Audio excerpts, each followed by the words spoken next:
సుబ్రహ్మణ్య స్వామి పార్వతీదేవికి అతి ఇష్టమైన కొడుకు. సుబ్రహ్మణ్య స్వామిని చూడండి.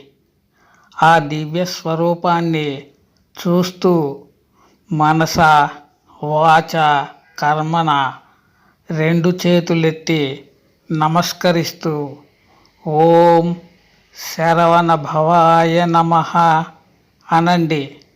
చాలు.